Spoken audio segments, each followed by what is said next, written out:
మన ప్రియ ప్రభువు రక్షకుడు అయిన ఆ యేసు ప్రభు నామన మన సువర్తమానం ప్రేక్షకులందరికీ వందనాలు. ఈ వారం మనము ఒక వ్యక్తి కేవలం మంచి క్రియలనే చేస్తూ మంచి గుణగణాలను లక్షణాలను మాత్రమే కలిగి ఉండాలి. మరి అలా లేనటువంటి వ్యక్తులకు ఏం జరుగుతుంది అనే విషయాన్ని ధ్యానిస్తాము. పరిశుద్ధ గ్రంథంలో నూతన నిబంధనలో యేసు ప్రభువు ప్రజలకు ఎక్కువగా ఉపమానాల రూపంలో బోధిస్తాడు. మనమైతే విశ్వాసులుగా ఆ ఉపమానాలను జాగ్రత్తగా పరిశీలిస్తూ ధ్యానిస్తూ అందులోని విషయాలను గ్రహించాల్సినటువంటి అవసరం ఎంతైనా ఉన్నది. ఈ మంచి క్రియలు గుణగణాలు లక్షణాలను దేవుడు ఒక చెట్టు యొక్క ఫలాలతో పోల్చాడు. అయితే మరి ఏ ఏ సందర్భాలలో దేవుడు ఏ విధంగా పోల్చాడో చూద్దాం. లూకాసు వార్త 13వ అధ్యాయము 6 నుండి 9 వచనాలను చూద్దాం. మరియు ఆయన వారితో ఈ ఉపమానము చెప్పెను. ఒక మనుషుని ద్రాక్ష తోటలో అంజూరపు చెట్టు ఒకటి నాటబడి ఉండెను. అతడు దాని పండ్లు వెదక వచ్చినప్పుడు ఏమీ దొరకలేదు కనుక అతడు, ఇదిగో 3 ఏళ్ల నుండి నేను ఈ అంజూరపు చెట్టున పండ్లు వెదకుచున్నాను, కానీ దీనిని నరికి వేయుము, దీని వలన ఈ భూమియు ఎలా వ్యర్థమైపోవలెనని ద్రాక్ష తోటమాలితో చెప్పెను. అయితే వాడు, అయ్యా, నేను దాని చుట్టూ త్రవ్వి ఎరువు వేయు మట్టుకు ఈ సంవత్సరము కూడా ఉండనిమ్ము, అది ఫలించిన సరి లేని ఎడల నరికించి వేయుదుమని అతనితో చెప్పెను. ఇక్కడ ఆ తోట యజమాని ఏం చేస్తున్నాడంటే తన ద్రాక్ష తోటలో ఒక అంజూరపు చెట్టును నాటించినాక తోటమాలి దాన్ని కేర్ తీసుకుంటున్నాడు. ఆ చెట్టు పెరిగి పెద్దదయ్యింది, పెద్ద పెద్ద బ్రాంచెస్ వచ్చినాయి, ఆకులు వచ్చినాయి. అయితే కాపు మాత్రం కాయడం లేదు. యజమాని ఏం చేస్తున్నాడు? ప్రతి సంవత్సరం వచ్చి ఆ చెట్టు తిరిగి కాయల కోసం వెతుకుతున్నాడు, కానీ ఆయనకు కాయలు కనపడడం లేదు. 1 సంవత్సరం చూశాడు, 2 సంవత్సరాలు చూశాడు, విసిగిపోయాడు. అందుకే ఆ తోటమాలితో అంటున్నాడు, ఇంకా ఇది కాపు కాయదు, కానీ దీన్ని నరికించేసేయి అని. అంతే కదా, అతనైతే తన తోటలో తనకి ఇష్టమైన చెట్లను నాటిస్తాడు. తను ఒక యజమానిగా ఆ చెట్టు నుండి కాయలను ఎక్స్పెక్ట్ చేస్తున్నాడు.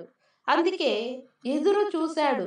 1 సంవత్సరం, 2 సంవత్సరాలు, 3 సంవత్సరాలు చూసినా కానీ అది కాపుగా అయిపోతే అతను ఏం చేస్తాడు? దానికి నీళ్లు వేస్ట్, ఎరువు వేస్ట్, ఇంకా ఆ భూమిలోని సారం కూడా వేస్ట్. అదే సారము, అదే నీళ్లు, అదే ఎరువు వేరే చెట్టుకి ఇచ్చినట్టయితే, ఒక కాయలు కాసేటటువంటి చెట్టుకి ఇచ్చినట్టయితే ఆ చెట్టు ఇంకా ఎక్కువ కాయలు కాస్తుంది కదా.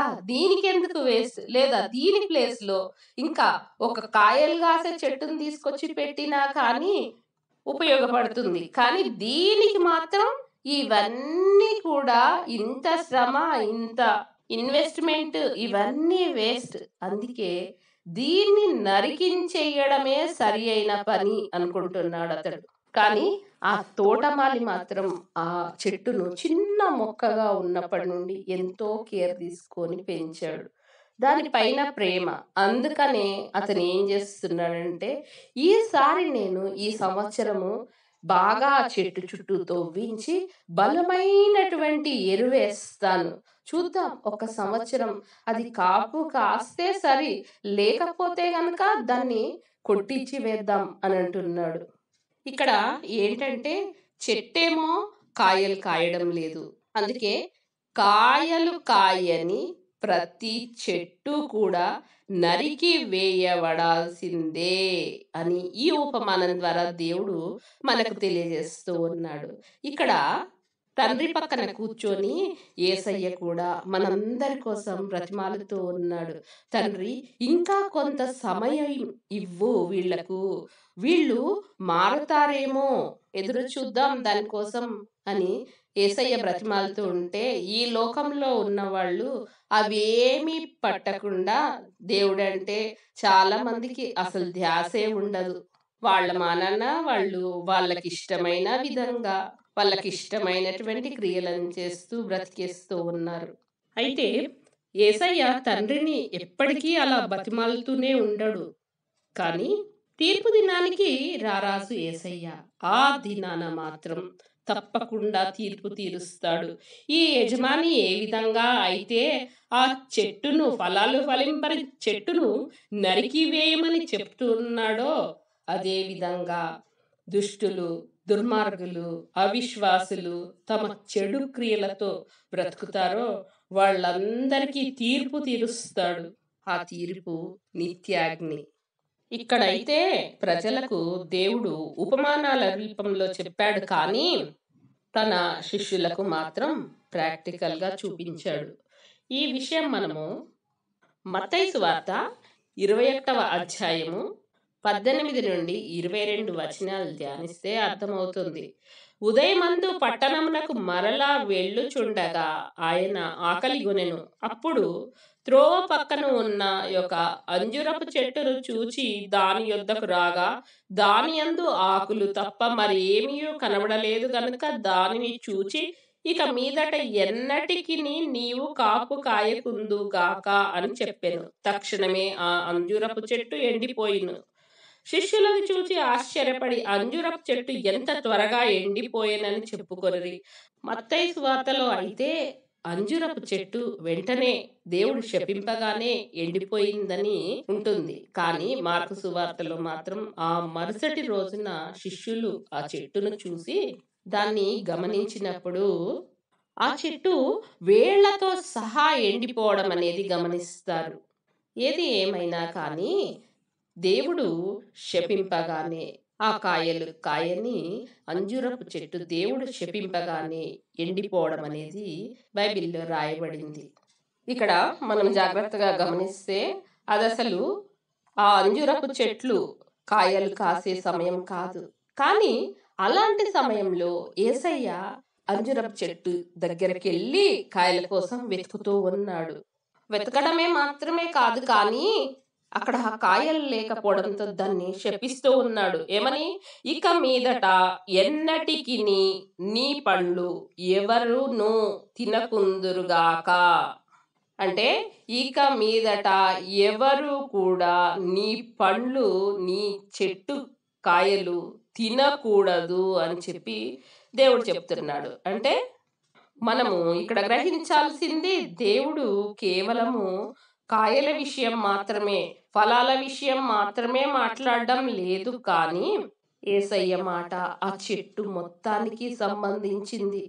అందుకే ఆ చెట్టు నిట్ట నిలువుగా ఎండిపోయింది. దాని ఆకులు, దాని కొమ్మలు, దాని కాండము, అంతేకాదు వేర్లు కూడా ఎండిపోయాయట.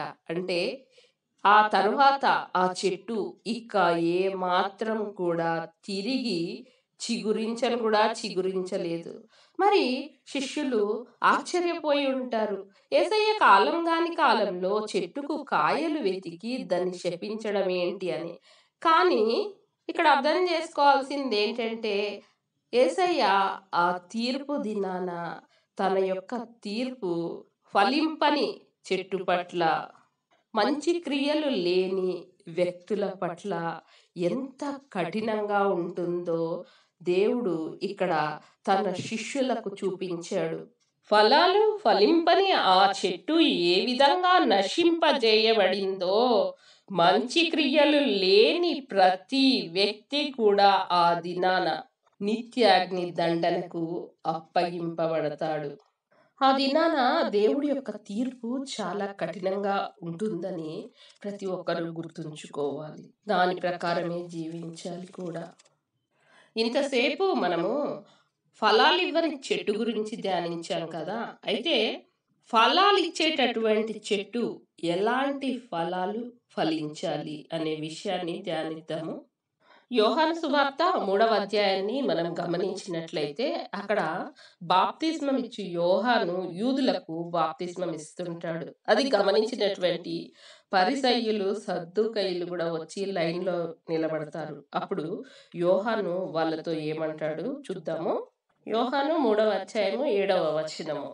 అతడు పరిసయ్యులతోనూ సద్దూకయ్యులతోనూ అనేకులు బాప్తిస్మము పొందవచ్చుట చూచి, సర్పసంతానమా, రాబో ఉగ్రతను తప్పించుకొనుటకు మీకు బుద్ధి చెప్పిన వాడెవడు? మారు మనస్సుకు తగిన ఫలములు ఫలించుడి. అబ్రహాము మాకు తండ్రి అని మీలో మీరు చెప్పుకొన తలంచవద్దు. దేవుడు ఈ రాళ్ల వలన అబ్రహామునకు పిల్లలను పుట్టింపగలడని మీతో చెప్పుచున్నాను. పరిసయ్యులను సద్దూకయ్యులను యోహాను ఏమని సంబోధిస్తున్నాడండి? సర్పసంతానమా అని సంబోధిస్తున్నాడు. ఎందుకు వాళ్ళు సర్పసంతానము? వాళ్ళేమో బయటికి గొప్పగా మేము అబ్రహాము సంతానము అని చెప్పుకుంటున్నారు, మేమే సరి అయిన భక్తిని చేస్తాము అని అనుకుంటున్నారు. కానీ యోహాను దృష్టిలో వాళ్ళు అందరూ కూడా సాతానుకు సంబంధించిన వాళ్ళు. ఎందుకు అంటే వాళ్ళు ధర్మశాస్త్రాన్ని ఖచ్చితంగా అనుసరిస్తూ ఉన్నారు, పొల్లైనా పోకుండా అనుసరిస్తున్నారు. కానీ వాళ్ళ భక్తి మాత్రము కేవలము వేషధారుల్లాగా ఉన్నది.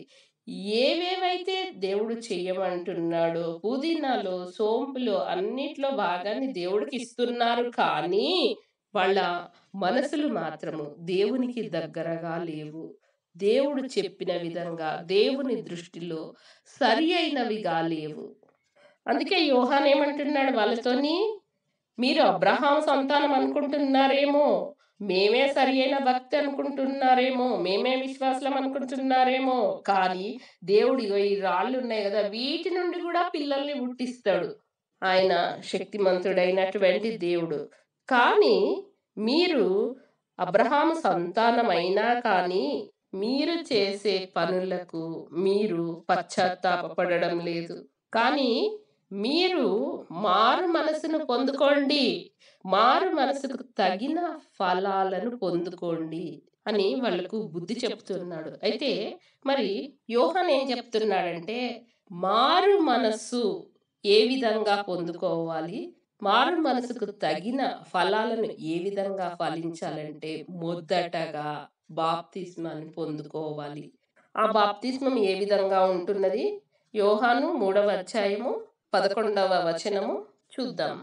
నేను నీళ్లలో మీకు బాప్తిస్మం ఇచ్చుచున్నాను, అయితే నా వెనుక వచ్చువాడు నాకంటే శక్తిమంతుడు, ఆయన చెప్పులు మోయుటకైనను నేను పాత్రుడను కాను. ఆయన పరిశుద్ధాత్మతోనూ అగ్నితోనూ మీకు బాప్తిస్మం ఇచ్చును. దేవునికి స్తోత్రం, హల్లెలూయా. యేసయ్య ఏ విధంగా బాప్తిస్మం ఇస్తాడని చెప్తున్నాడు? అగ్నితోనూ పరిశుద్ధాత్మతోనూ బాప్తిస్మం ఇస్తాడు. మరి ఈ లోకానికి సంబంధించిన విధంగా యోహానైతే నీళ్లతో బాప్తిస్మం ఇస్తున్నాడు, కానీ ఆత్మకు సంబంధించి ఆత్మీయ లోకంలో దేవుడు పరిశుద్ధాత్మతోనూ అగ్నితోనూ బాప్తిస్మం ఇస్తాడు. ఎప్పుడు ఇస్తాడు?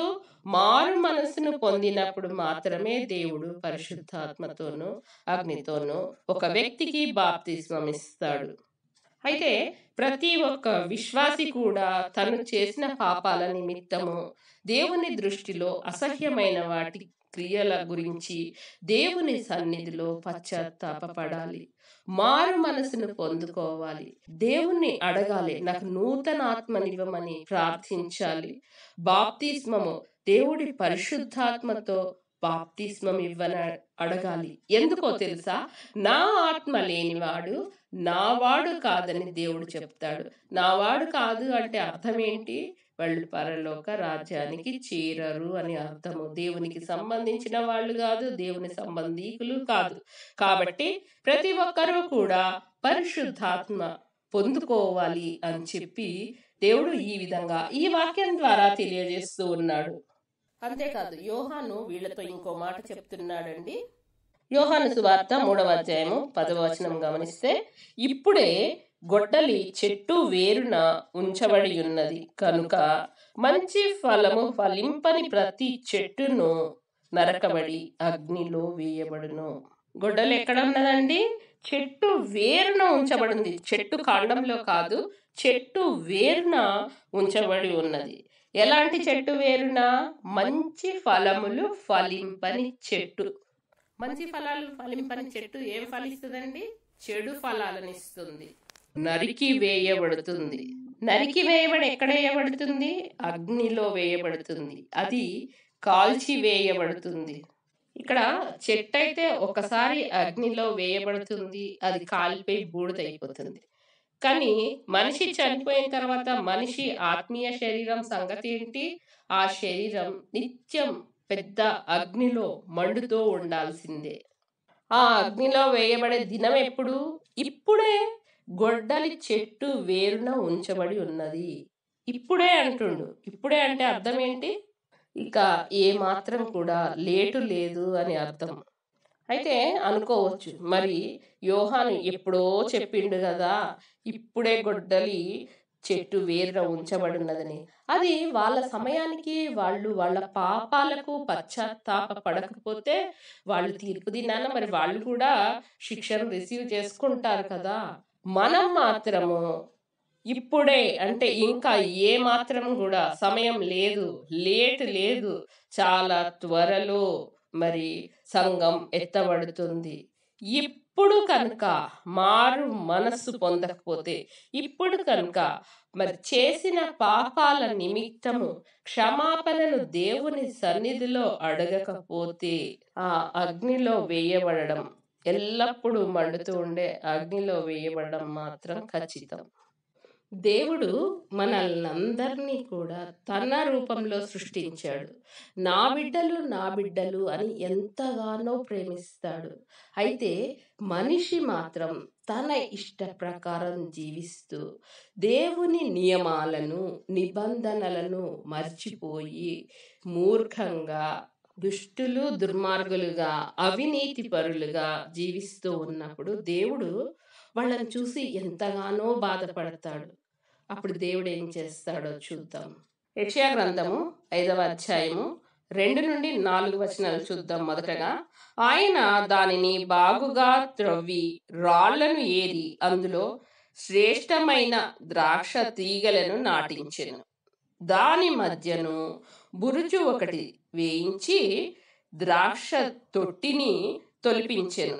ద్రాక్ష పండు ఫలింపవలెనని ఎదురు చూచుచుండెను, కాని అది కారు ద్రాక్షలు కాచెను. కావున యెరూషలేము నివాసులారా, యూదావారలారా, నా ద్రాక్ష తోట విషయము నాకు న్యాయము తీర్చవలెనని మిమ్మల్ని వేడుకొనుచున్నాను. నేను నా ద్రాక్ష తోటకు చేసిన దానికంటే మరేమి దానికి చేయగలను?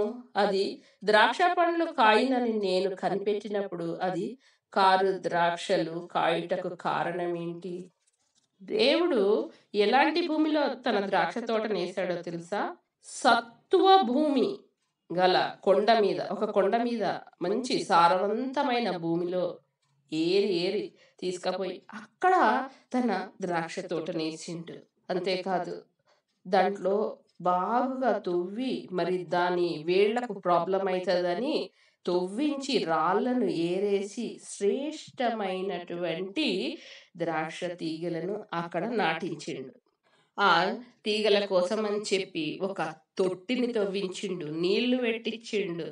అయితే ఇంకా ఎదురు చూస్తూ ఉన్నాడు దేవుడు. అన్ని పనులు చేశాను, మంచి భూమి, నీరు, మేలైనటువంటి చెట్లను తీసుకొచ్చి నేను నాటించిన, తప్పకుండా మరి మంచి కాయలను కాస్తాయి ఈ ద్రాక్ష చెట్లు అని చెప్పి దేవుడు ఎదురు చూస్తున్నాడు. మరి అవి ఫలించాయి కూడా, ద్రాక్ష కాయలను కాసాయి. కానీ ఎలాంటి కాయలను కాసాయి? అవి కారు ద్రాక్ష కాయలు, చేదు ద్రాక్ష కాయలు కాసాయి. అందుకే దేవుడు అంటున్నాడు, నేను అంతా కేర్ తీసుకున్నాను, నేను ఏమేం చేయాలనో అన్నీ చేశాను, కానీ నేను చేసినటువంటి తప్పేంటి? అవి ఎందుకు కారు ద్రాక్ష కాయలను కాసినాయి ఆ చెట్లు? ఆ తర్వాత వచనంలో దేవుడు ఏమంటాడంటే, అందుకే నేను మీకేం చేస్తానో తెలుసా? నేను అది మేసి వేయబడినట్లు దాని కంచెను కొట్టి వేసేదను, అది త్రొక్కబడినట్లు దాని గోడను పడగొట్టి దాన్ని పాడు చేసేదను. అది శుద్ధి చేయబడదు, పారతో త్రొవ్వబడదు. దానిలో గచ్చ పొదలును బలురక్కసి చెట్లును బలిసియుండును. దాని మీద వర్షింపవలదని మేఘములకు ఆజ్ఞ ఇచ్చేదను. చూడండి దేవుడి యొక్క తీర్పు ఏ విధంగా ఉంటుందో. కారుద్రాక్ష కాయలు కాసే చెట్ల గురించి దేవుడు చెప్తున్నాడు కదా. నేను ఇప్పుడు ఏదైతే అందంగా ఉన్నదో చెట్లతో కాయలతో దాని చుట్టూ ఆ వనం చుట్టూ ఉన్నటువంటి గోడను కూలగొట్టిస్తా, కంచెను తీసివేస్తా. అంతేకాదు ఇప్పటి నుండి మరి ఈ వనం పైన వర్షం కురవద్దని చెప్పి నేను మేఘాలకు ఆజ్ఞనిస్తాను. అంతేకాదు ఆ నేలలో ఇక ముందు నుండి కలుపు తీయబడదు, పారతో తవ్వబడదు. అప్పుడు ఆ వనానికి ఏం జరుగుద్దండి? పైనుండి వర్షం ఉండదు, అవి ఎండిపోతుంటాయి ఓ పక్కన. ఆ తరువాత వాటి మధ్యలో ఉన్నటువంటి కలుపు మొక్కలు అనేవి పీకి వేయబడకపోవడం వల్ల కలుపు అనేది బాగా పెరిగి వస్తుంటుంది. పనికిమాలిన చెట్లన్నీ కూడా వాటి మధ్యన పెరుగుతాయి. అంతేకాదు ఎప్పుడైతే గోడ కంచెను దేవుడు తీసివేస్తాడో బయట నుండి వచ్చేటటువంటి పశువులన్నీ కూడా ఆ చెట్లను తినేస్తాయి, నాశనం చేస్తాయి. ఎవరైతే మరి దేవుని యొక్క మాటను వినరో, వాళ్ళ ఇష్టానుసారం జీవిస్తారో, ఎవరైతే దేవుని ఆజ్ఞలను పాటించరో, అవిశ్వాసులుగా మూర్ఖులుగా దుష్టులుగా ఉంటారో, వాళ్లకు దేవుడి యొక్క రక్షణ ఉండదని, దేవుడు ఇచ్చేటటువంటి ఆ కంచె ఉండదని, అలాంటప్పుడు బయటి నుండి వచ్చేటటువంటి ఆక్రమణలకు గురి అవుతారు, అణచివేతకు గురి అవుతారని. అంతేకాదు వాళ్లకు గచ్చ పొదలు బలురక్కసి చెట్ల లాంటి బలిసినటువంటి వాటి మధ్య పెరుగుతాయంటే వాళ్లకు ఎన్నో కష్టాలు, బాధలు, దుఃఖం అనేది కలుగుతుందని. అంతేకాదు దేవుడిచ్చేటటువంటి ప్రొవిజన్, ఆ మేఘములకు వర్షింపవద్దని నేను ఆజ్ఞాపిస్తానన్నట్టుగా వాళ్లకు దేవుడు ఇచ్చేటటువంటి ఆశీర్వాదాలు, ఆ ప్రొవిజన్ను పొందుకోలేరని, మొత్తం మీద వాళ్ళ జీవితాలు అనేవి ఎంతో బాధ, కష్టాలతో, దుఃఖంతో నిండిపోతుందని చెప్పి దేవుడు సెలవిస్తున్నాడు. అంతే కదా. మరి మనం సొంత జ్ఞానంతో సొంత ఇష్టాలతో జీవిస్తూ ఉన్నప్పుడు దేవుడి యొక్క రక్షణను మనం పొందుకోలేము, దేవుడి యొక్క ఆశీర్వాదాలను మనం పొందుకోలేము, దేవుడిచ్చేటటువంటి శాంతి సమాధానాలను, సంతోషాన్ని, ఆరోగ్యాన్ని కూడా పొందుకోలేము. ఇవన్నీ కూడా ఇశ్రాయేలీల చెడుతనాన్ని చూసి దేవుడు హెచ్చరించినటువంటి మాటలు. అయితే ఆ తర్వాత కూడా గమనించినట్లయితే దేవుడు ఏం చెప్తాడంటే, యెషయా గ్రంథము 5వ అధ్యాయము 9-10 వచనాలను గమనించినట్లయితే, నేను చెవులారా వినున్నట్లు సైన్యములకు అధిపతియగు యెహోవా స్పష్టంగా ఈ మాట నాతో సెలవిచ్చెను. ఎవరంటున్నారు? యెషయా అంటున్నాడు. నిజముగా గొప్పవియు దివ్యమైనవియు ఇండ్లు అనేకములు నివాసములు లేక పాడైపోవును. 10 ఎకరముల ద్రాక్ష తోట ఒక కుంచెడు రసమిచ్చును, తూమెడు గింజల పంట ఒక పడియగును. ఇక్కడ దేవుడు ఏమంటున్నాడండి? గొప్ప గొప్ప ఇండ్లు కట్టించినా కానీ అసలు అందులో ఉండడానికి జనాలు ఉండరు. ఎందుకు అని అంటే వాళ్ళందరూ కూడా బబులోనుకు కొనిపోబడతారు కదా శిక్షగా. అంతేకాదు 10 ఎకరముల ద్రాక్ష తోట ఒక కుంచెడు రసం ఇస్తుందట. 10 ఎకరాల ద్రాక్ష తోట వేస్తే ఒక కుంచెడు మాత్రమే ద్రాక్ష రసం వస్తుందంట. అంటే ఏంటి?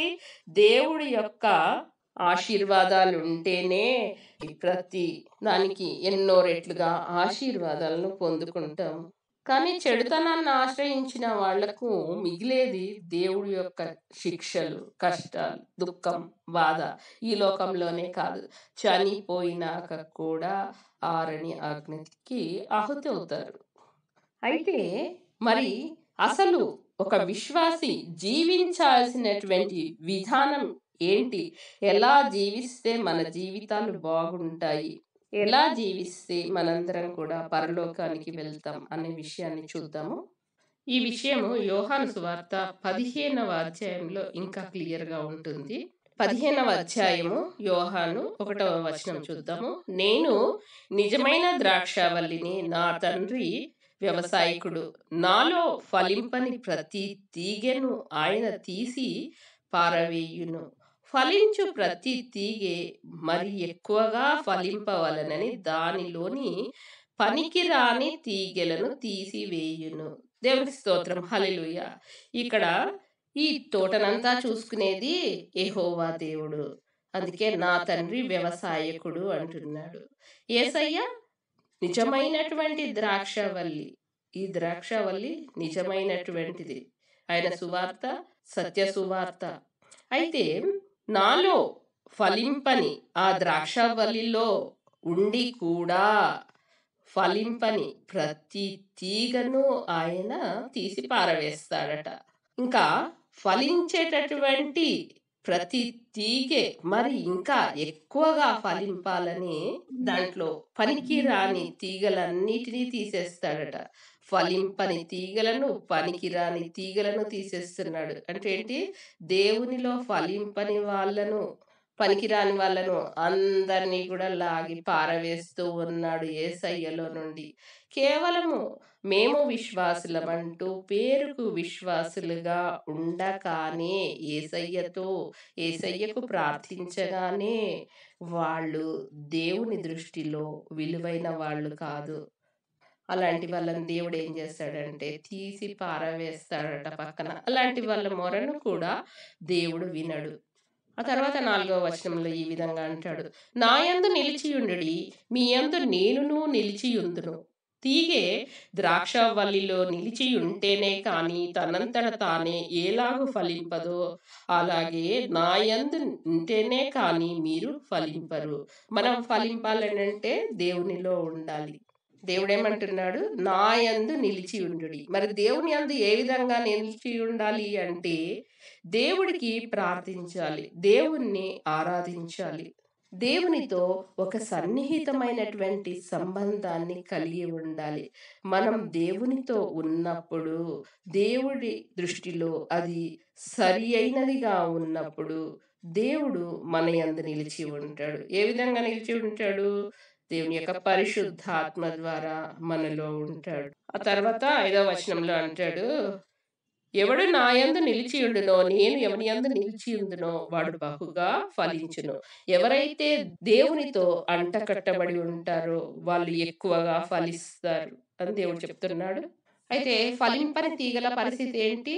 అవన్నీ కూడా పీకి వేయబడతాయి, పారవేయబడతాయి, ఎండిపోతాయి. అప్పుడు వాటన్నిటినీ పోగు చేసి అగ్నికి వేస్తారు. ఇంకో మాట కూడా చెప్తాడండి 4వ వచనంలో, తీగె ద్రాక్షవల్లిలో నిలిచి ఉంటేనే గాని తనంతట తానే అది ఫలింపదు అని చెప్పి.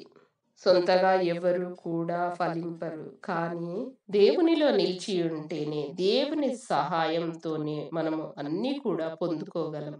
యేసయ్యలో ఉంటే ఆయనే మనకు జీవం ఇస్తాడు, ఆయనే మనల్ని ఫలింపజేస్తాడు. అయితే యేసయ్యకు వేరుగా ఉన్నట్లయితే మనము మనంతట మనమే ఏమీ పొందుకోలేము. కాబట్టి మరి అలాంటి తీగలన్నీ కూడా తీసి పారవేయబడతాయి, ఎండిపోతాయి, కాల్చివేస్తారు.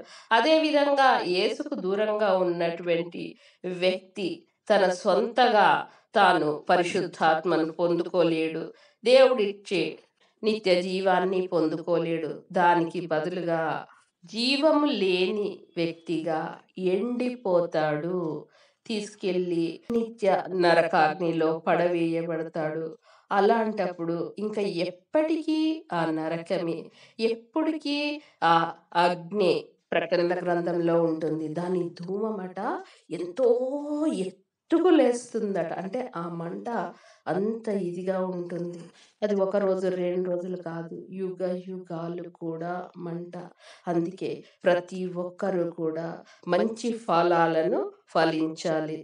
దానికోసం మొదటగా పశ్చాత్తాపపడి మారు మనసును పొందుకొని పరిశుద్ధాత్మను దేవుణ్ణి అడిగి పొందుకొని కేవలం మంచి క్రియలను మాత్రమే చేస్తూ జీవించాలి. ఆ విధంగా మీరందరూ ఉంటారని భావిస్తూ ఈ వారానికి సెలవు తీసుకుంటున్నాను. God bless you all.